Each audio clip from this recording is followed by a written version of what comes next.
you have to say no. You really have to be willing to say no to things. Um, and that's something that I struggled with, early on.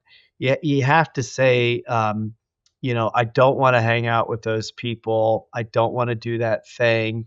Um, and it gets a little bit tricky because you want to still be open. You want to be curious. You want to explore. You want to get out of your comfort zone. You want to try new things because that is how you figure out what else is out there.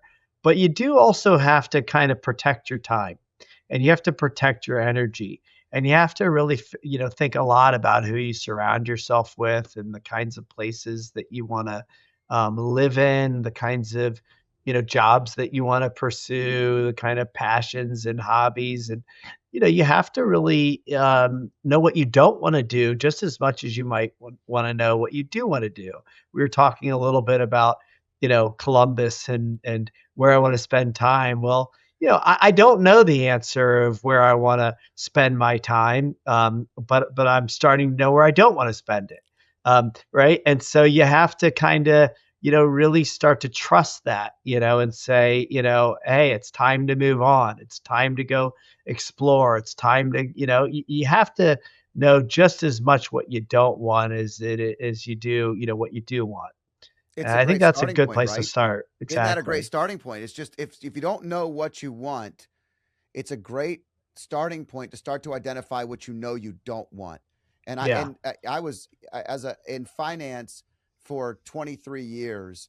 I spent a lot of time with couples who would come in and they have more than enough money to do what they want to do, or maybe they don't and they're trying to figure it out.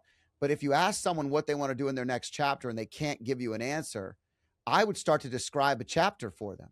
I would say, "Well, you like golfing? Do you want to pick up golf more?" He's like, I don't want to golf that much anymore. Mhm. I really don't love doing that.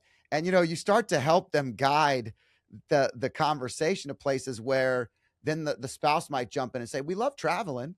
And Mhm. there's a couple places we'd like to go." And all of a sudden you're building out a couple bucket list items and some things that they're trying to do together, but not knowing exactly what you don't want to do is a great starting point. And we were talking about just locations of where we would want to be. And it's funny you mentioned Costa Rica being so hot during the day that surfing in the morning is great and the sunset at night is great. In places like that, I actually love the heat.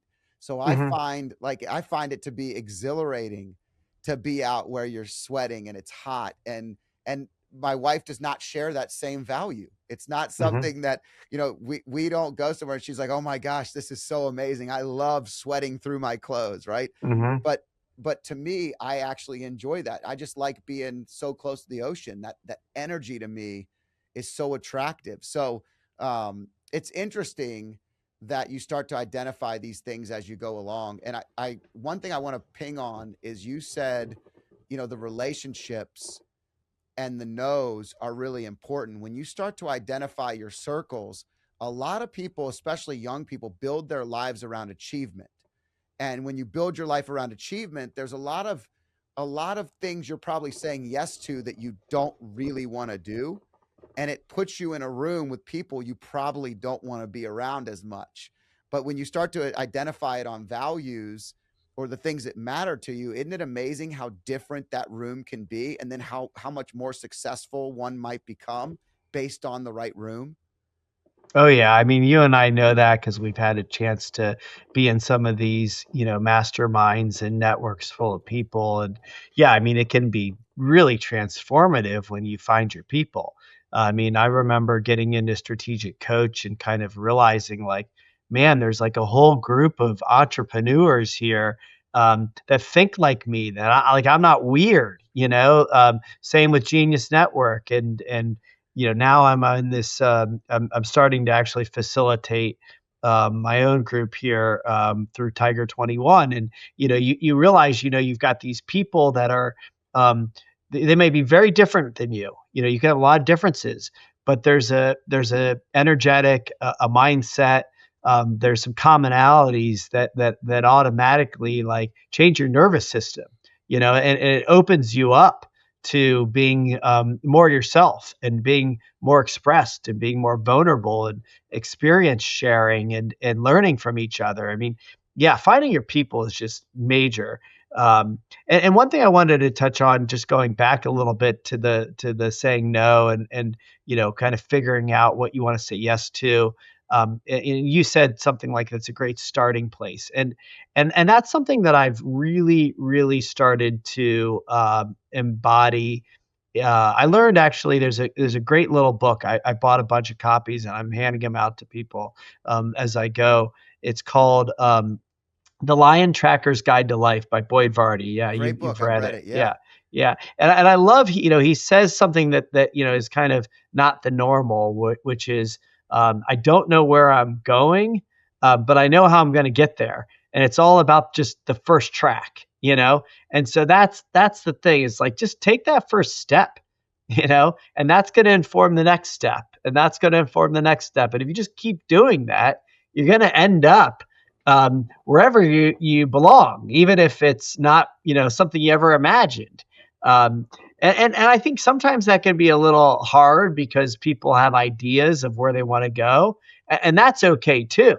There's nothing wrong with having a big vision and a big dream and an idea of what you want. Um, Sometimes that can be really helpful in kind of choosing to work through hard things, right? Because sometimes you might have some bad bosses. Sometimes you might be in an environment with where it's not your people, right? But if you know what you want for yourself, you can kind of push through that. But ultimately, I do believe you're looking for your people, you're looking for your tribe, you're looking for your community, you're looking to land in a place where you feel embraced and honored and challenged, and but challenged, from a brotherhood, from a loving place, from a place of wanting what's best for each other. Yeah, I've always found it really interesting that when I talked about this earlier today with a friend, when I find myself in a room that's exciting, that's interesting, that it's not my job to be interesting, it's my job to be interested, and I can learn so much. I remember the first time I went to Genius Network, and you'll appreciate this. I sat there for like 2 or 3 days and I didn't say a word, and I'm not the kind of guy that doesn't say a word. And but I just sat and listened. And I remember thinking the entire time, it came to like the last day where people were like sharing what you got out of the week or the couple days, and I said, I've never been in a room in my life where I didn't feel the need to share, where I didn't feel the need to lead. And in this room, for the first time, I just wanted to sit back and listen and learn. And it was a great indicator that I was in the right room. To your point about strategic coach and genius and Tiger 21 and these groups like this, it was the first time I was in a room where I really felt like I could learn a lot. And there have been times where I've been in those same rooms, not that group, but other rooms, and I stop. I'm leading too much. I'm talking too much. I'm not getting out of that room what I need. And it's a great indicator that there's a leveling up that's happening in my brain and evolving. You said it earlier. There's an evolving mentality that happens, and it doesn't mean that you're forgetting how amazing it felt the first time, but it does mean that I think you still have to be building and growing in wisdom and looking for that right room, and that room's going to change along the way. Yeah. Oh, it does. I think that it does change. It should change. It doesn't change for everybody, right? I mean, some people just sort of find their room and they're content there. For me, it's changed, and that's a thing where, again, it's a trusting, yourself. You got to know when it's time to move on. Um, and I mean, I just spent part of what I was doing in Costa Rica was I was at a venture capital retreat there for a bunch of LPs and founders and others. And I was like as you just described a genius for the first couple days. Honestly, I felt way out of my league. It was a pretty impressive group of intellectuals. Um, it's a fund that's focused on AI and mental health and kind of the convergence of the two.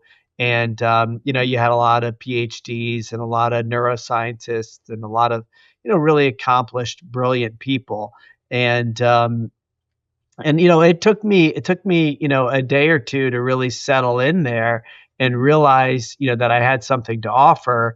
And as I engaged into these conversations with curiosity, where I really wanted to learn and I really wanted to be present, I started to realize, oh well, I have a lot of experience, that these people can learn from too. We're coming at this from a different place, but there's a lot of learning, which I often underestimate, to be honest with you, because it's just been my experience. So I just have experience being an entrepreneur for the last 25 years. I just have experience being a dad and a husband for the last 30 years.